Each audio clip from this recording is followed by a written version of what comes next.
Hi everybody, this is John Watkins. This is part 3 of our video series on the Viking London, Paris, and D-Day cruise. In part 1 we covered the London part of the trip. In part 2 we covered the excursions to the D-Day beaches. In this part 3 we're going to cover Paris, other excursions, and life on board. Now we took a 3-day Paris extension, and during that extension we booked some excursions through Viator and not through Viking, and those excursions were great. We'll talk about them, but in the latter part of this video, since they were not part of the Viking offering per se. One thing I want to mention about all the excursions, whether sponsored by Viking or not, is that the venues were really crowded. We had thought, probably naively, that because we were going in late April and early May before Memorial Day, and the summer travel boom in the U.S., that things might be a little less crowded. Well, we didn't find that to be true at all. Things were very crowded, and you're going to see that as we go through this video. The transfer from the Eurostar, getting off the train, to the Viking boat, the Radgrid, was easy. It was about a 20-25 minute bus ride, and the onboarding process was very smooth. We were able to have a drink and then a nice dinner, and then it was kind of nice to see this on the first night there.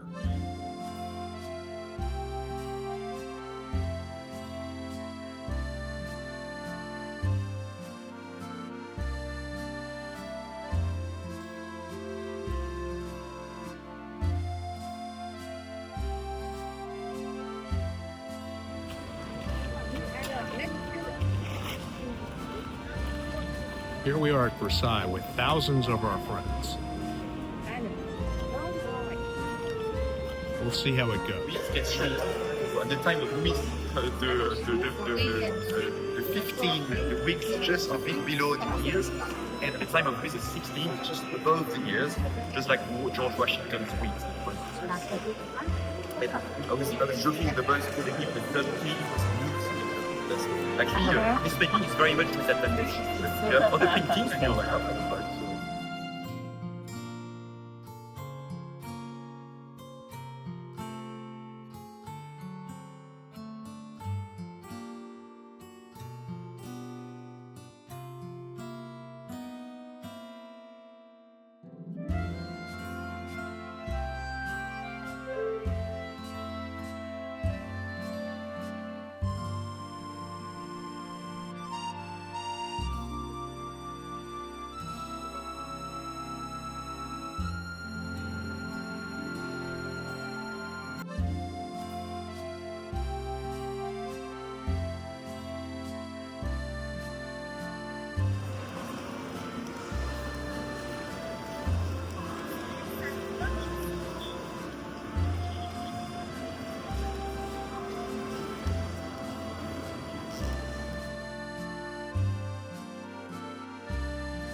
This is part of the Versailles Gardens. It's really great to be outside after being in the palace, which is one of the most crowded places I've ever been on a kind of a touristy thing. The gardens are spectacular, and I wish we had more time to spend there.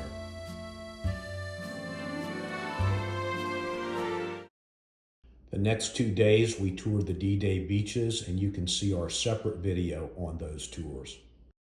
We took a walking tour of the old town of Rouen.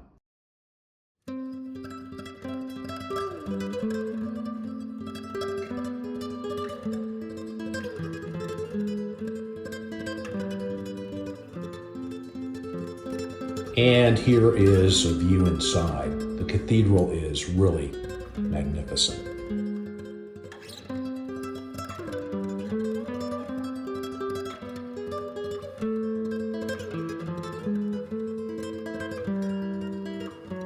And here we are back on the streets of Rouen.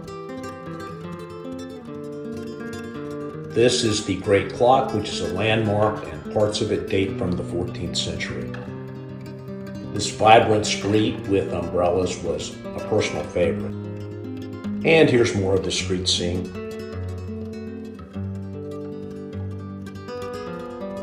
umbrellas. And here are people stopping for a bite to eat.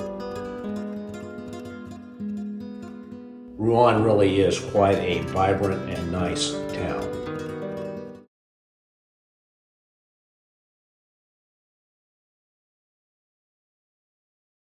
We left for the gardens from Les Andelys, where you can see Chateau Gaillard, which is perched on top of a hill. This is our guide, Virginia, who was just great. The crowds at Giverny were pretty crazy, especially around the famous bridge. But we managed to find some quieter areas, and they were quite beautiful.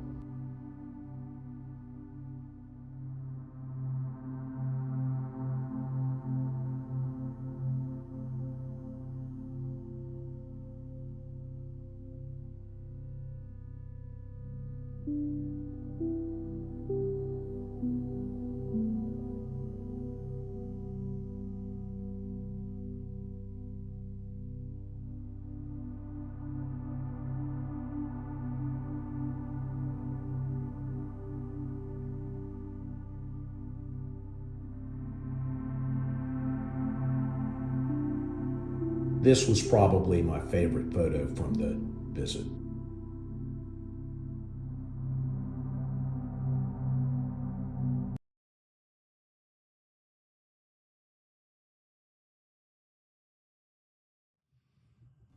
Okay, so this is a tour of our suite on the rad grid, and it won't take very long because it's not a very big suite. I will say this is one of the larger suites that's available on this ship, other than like an explorer's cabin, and it's still, you know, pretty small.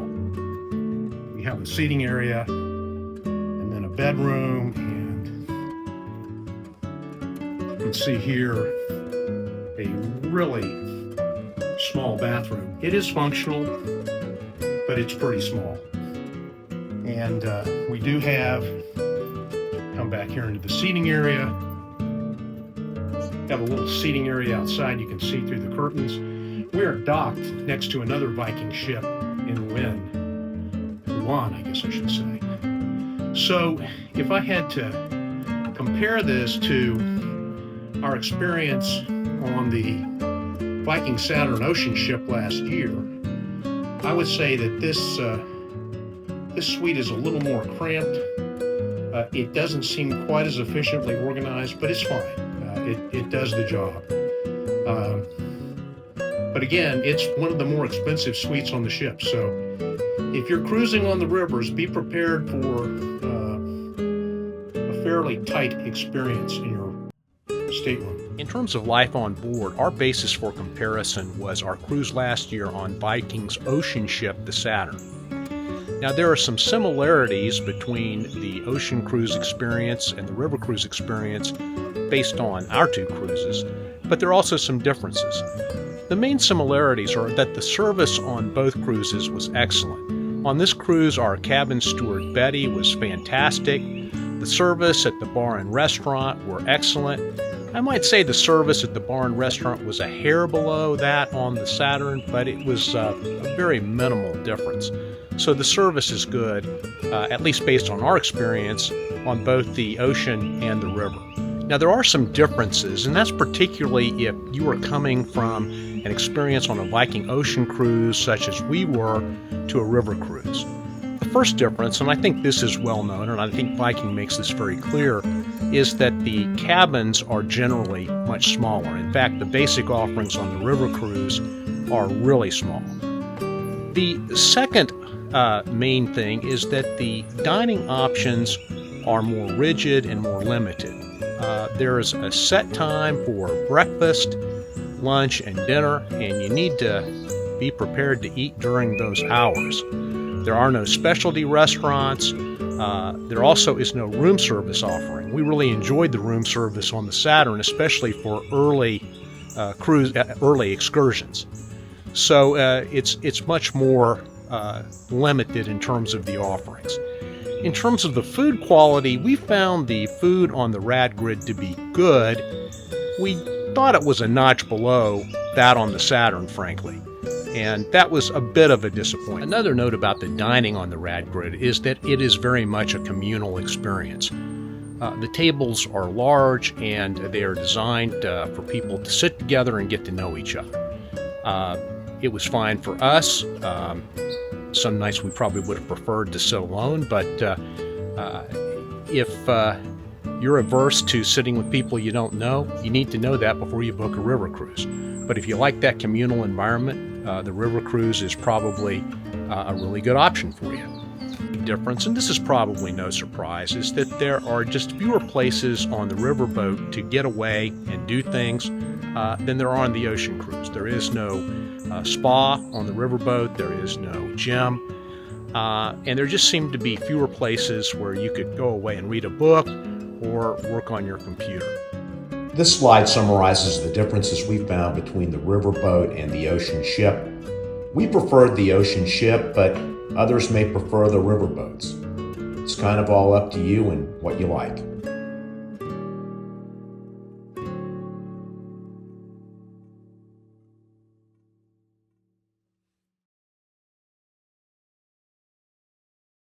We booked the 3-day Paris extension through Viking.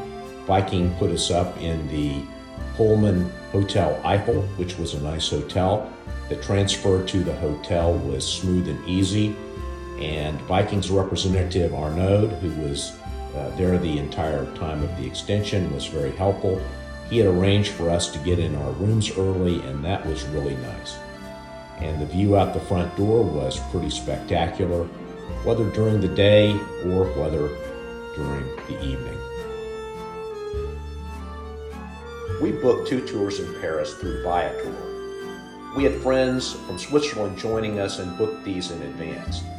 It turns out Viking had tours available, but they only told us about this when we were on the boat, and we had to decide whether to take them before leaving the boat. Since our friends would have not been able to join us anyway, we declined, so we can't really say anything about the quality of the Viking tours, but I assume they were fine. But as with the Black Cab tour in London, we were able to book excellent small group tours outside of Viking, and the prices were comparable or less than Viking.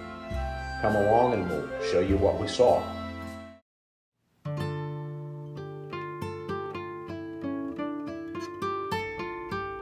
Our first Paris extension tour was of Notre Dame Cathedral, which had just reopened after having tragically burned almost to the ground in 2019. Our tour guide was Becky from Let's Go City Tours, which we booked through Viator. Becky was just outstanding.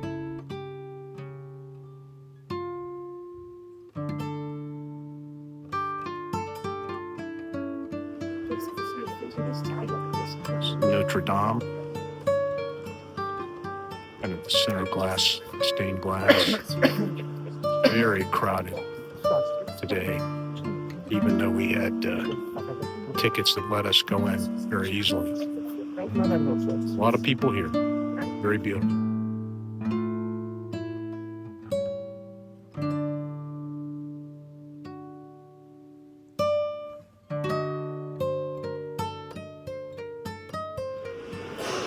St. Louis.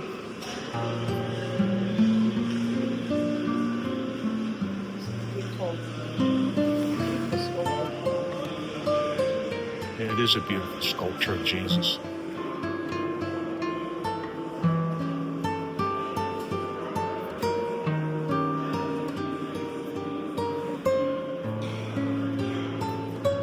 Another chapel area, very beautiful.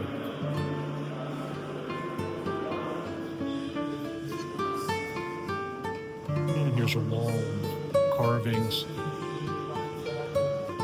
depicting various saints and events.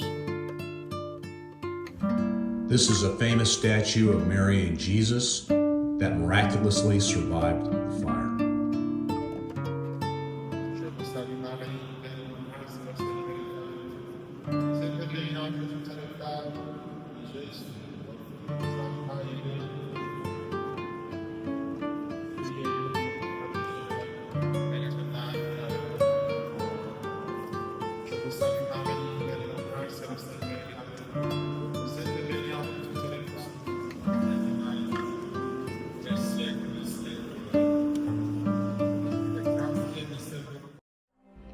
We were actually locked in Notre Dame for about 30 or 40 minutes because of a suspicious package that was left outside. And when we finally got outside, we were kind of glad to see these guys who you definitely would not want to mess with. These are our friends from Switzerland standing on a spot that is said to guarantee that you will return to Paris if you stand right there. After touring Notre Dame, Becky took us on a tour of the surrounding area, including this clock at the Palace of Justice, which is the oldest public clock in Paris. Our tour ended at the Notre Dame Bridge, and we all agreed that it was a really good afternoon.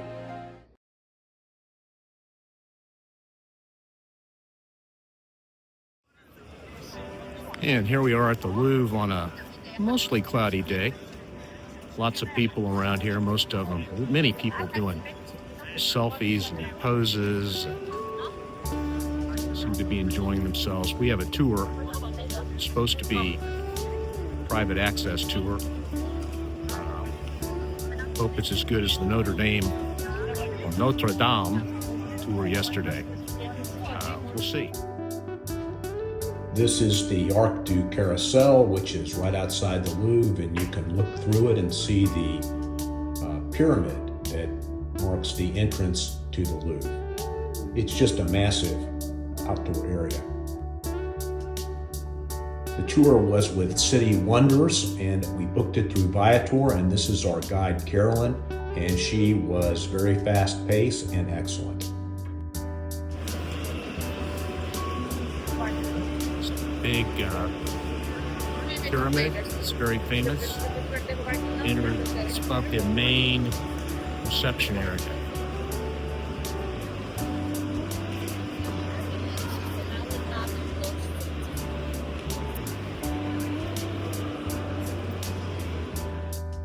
I can't show you all that we covered, but I will try to cover some of the highlights. Here we are going into one of the halls. We saw the Venus de Milo and many other famous statues.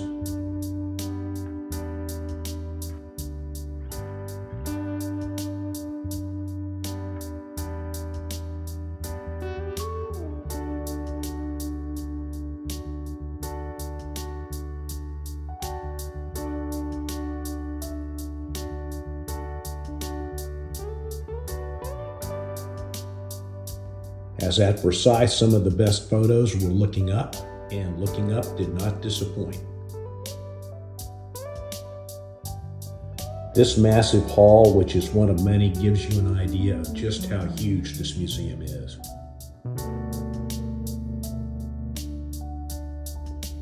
A highlight for me was seeing paintings by Da Vinci, or some that were partly attributed to Da Vinci.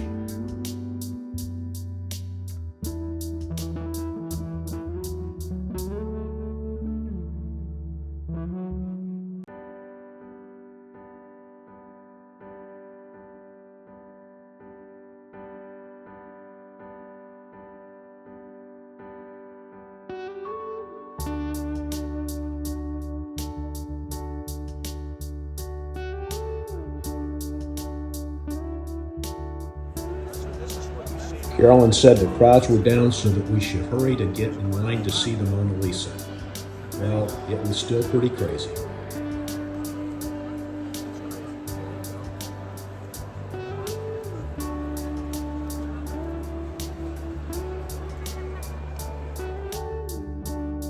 At the end of the day, this is the best I could do with the Mona Lisa. As we view one more magnificent ceiling, we all agreed that it was just a great tour, and we enjoyed it a lot.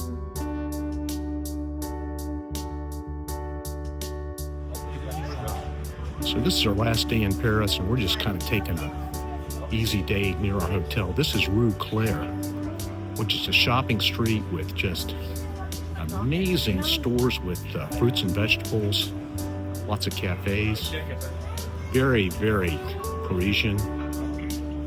And as you can see, it is a beautiful day. near Rouen, we stumbled upon St. Peter's Parish Church, which was big and beautiful with magnificent stained glass, and we had it all to ourselves. There must be literally hundreds of these hidden gems all around Paris.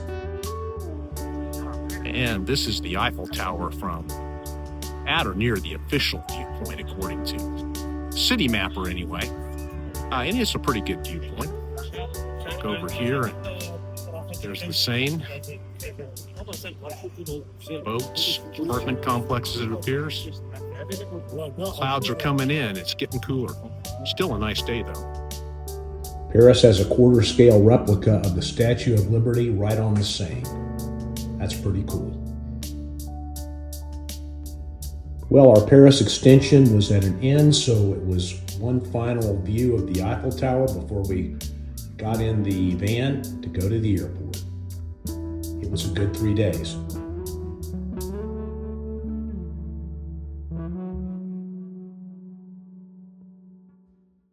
Well, that's our video on the excursions.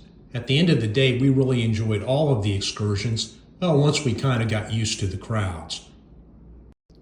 Probably the biggest surprise for me was how much I liked Paris. It's a beautiful city, which I expected, but it was much friendlier than I had thought it would be. We look forward to going back soon. In the next video, we'll give you our final evaluation and thoughts and our grade on the trip and the cruise. We'll see you next time.